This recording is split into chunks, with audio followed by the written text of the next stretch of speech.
నాకు తుంటి నొప్పి ఉందండి, లేకపోతే ఫ్రాక్చర్ అయ్యింది, ఏది చేసుకుంటే మంచిది అండి అని చాలామంది అడుగుతూ ఉంటారు. దాని గురించి కొంచెం తెలుసుకుందాం. నేను doctor Ratnakar, consultant orthopaedic surgeon, Apollo Hospitals, Jubilee hills.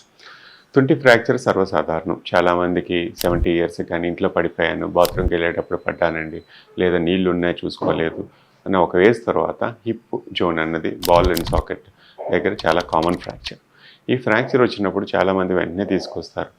అతికే అవకాశం ఉందా, లేకపోతే వదిలేయొచ్చా అని అడుగుతుంటారు. ఒకసారి బాల్ ఫ్రాక్చర్ అయితే స్వతహాగా వదిలేస్తే అవ్వదండి, బాల్ కరిగిపోయే అవకాశమే ఉంది క్రమేపీ. మళ్ళీ అది సొంతంగా అతకదు, ఎందుకంటే జాయింట్లో ఏ ఫ్రాక్చర్ అయినా అతికే అవకాశాలు తక్కువ. అదే యుక్త వయసులో అయితే స్క్రూస్ వేసి బాల్ని కాపాడుతాం. అదే మళ్ళీ వయసు అంటే 60-70 తర్వాత వాళ్ళ ఎక్స్పెక్టేషన్స్ని బట్టి బాల్ మార్చాల్సి వస్తుంది.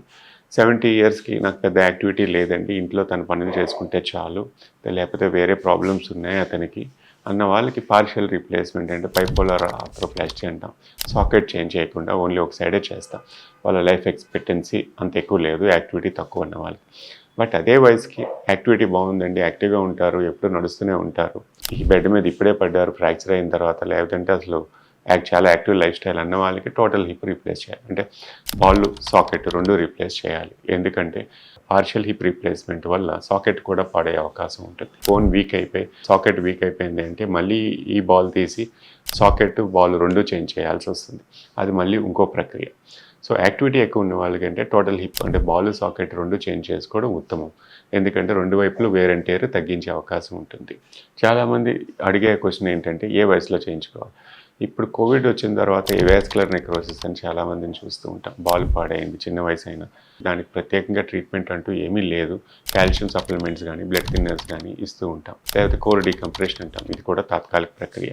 మీ యాక్టివిటీ లూజ్ అవుతున్నారా, యాక్టివ్గా పనిచేస్తున్నారా, నొప్పితో ఇబ్బంది పడుతూ మీ యాక్టివిటీస్ని తగ్గించుకుంటున్నారా అని అంటారు. 30 సంవత్సరాలకి ఆపరేషన్ చేసుకోవాలని లేదండి, ఇంకో 10 సంవత్సరాలు ఆగుతాను అంటారు. మంచిదేనండి, మీకు నొప్పి లేదు, ఇబ్బంది లేదు, మీ యాక్టివిటీస్ ఆగిపోలేదు అన్నప్పుడు ఎంతకాలం అన్నా ఆగొచ్చు. 30 సంవత్సరాలకి చేయాల్సిన పని చేయకుండా నేను నడక తగ్గించేసుకుంటున్నాను, పెద్దగా నడవట్లేదు, కుంటుతున్నాను అన్నదానికి మీరు ఆపరేషన్ ఆపుకోవడం మంచిది కాదండి. ఎందుకంటే దీనివల్ల నష్టపోయేది కూడా మీరే. నడక లేకపోతే శరీరం కూడా వీక్ అయ్యి వేరే ఆర్గాన్స్ కూడా దెబ్బతినే అవకాశం ఉంది. 2, కుంటుతూ నడిస్తే తుంటి నొప్పి వదిలి నడుము ఆపరేషన్ కూడా చేయించుకోవాల్సిన పరిస్థితి తెచ్చుకుంటారు. యాక్టివిటీ ఉన్నంత కాలం మీరు చేసుకోవచ్చు. యాక్టివిటీ లేకపోతే ఆపరేషన్ చేసుకొని రెండో రోజు నడిచి అన్ని పనులు చేసుకోవడం చాలా మంచిది. ఎంతకాలం మన్నుతుంది ఆపరేషన్ చేసుకుంటే అని అడుగుతూ ఉంటారు. 20 నుంచి 25 సంవత్సరాలు అని రేంజ్ చెప్తాం యాక్టివిటీ బట్టి. ఒకవేళ 20 సంవత్సరాల తర్వాత ఏమవుతుంది అని అంటే ఏదైనా పాలీ అంటే మెటల్ మధ్యలో ఉండే ప్లాస్టిక్ ఏమైనా అరిగింది అంటే ఆ మెటల్ మార్చవచ్చు, లేకపోతే సాకెట్ మార్చవచ్చు. దానికోసం 20 సంవత్సరాల జీవితం ముందుకెళ్లకుండా ఎలా ఆగిపోతారు అన్నది చాలా పెద్ద ప్రశ్న. చాలామంది ఆలోచించాల్సింది అది. ఇప్పటి నుంచి మీరు 20 సంవత్సరాలు 25 సంవత్సరాలు మంచిగా వెళ్ళాలి అంటే మంచిగా నడవాలి. ఇప్పుడు నడిస్తేనే ముందుకెళ్తారు. 25 సంవత్సరాల తర్వాత లైఫ్ ఎలా ఉంటుంది, లేకపోతే ఎంత కొత్తదనం వచ్చింది మెటీరియల్లో కానీ సైంటిఫిక్గా ఎంత పురోగతి వస్తుంది అనేది ఇప్పుడు చెప్పడం కష్టం. ఇంకా అడ్వాన్స్డే వస్తుంది తప్ప ఇది అనుకో. దానికోసం మీరు లైఫ్ ఆపుకొని ఇంకా వెయిట్ చేస్తాను, నేను డిలే చేస్తాను అన్నదానికంటే ప్రజెంట్ లైఫ్ని వదులుకొని మీరు ఫ్యూచర్ గురించి ఆలోచిస్తున్నారు.